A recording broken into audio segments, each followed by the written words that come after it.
Good morning, guys. Just giving one of my weekly tax updates. So one of the big topics at the moment is capital gains tax. I think the thoughts and the sounds I'm hearing are saying that capital gains tax could be in for a big overhaul, which is required to get the tax receipts in that Rachel Reeves needs. So what they're talking about is essentially harmonising income tax and capital gains tax. So I presume what that means is capital gains tax is going to be the top slice of your income and just go onto your income tax return. Whereas at the moment, there's two separate schedules for capital gains and income tax. For most people, this will have no impact at all. Most people do not pay capital gains tax, but the people that do, it will have a significant impact.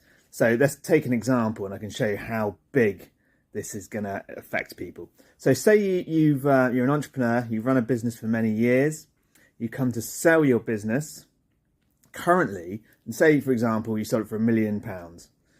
Currently, you would benefit most likely from business asset relief, which means you'd pay capital gains, and let's ignore all the capital gains allowances and everything. You'd pay 10%, so you'd pay 100k of capital gains tax, and you keep 900 grand.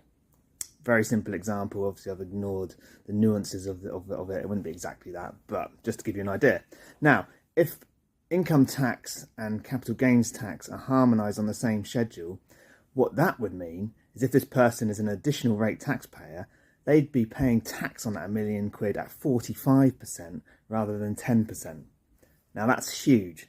That means that when they come to sell their business, instead of paying 100 grand, they'd be paying 450 grand of capital gains tax, and as you can see, that gives them much less. So instead of taking home 900 grand from the sale of their business, they're only going to be taking home 550 grand.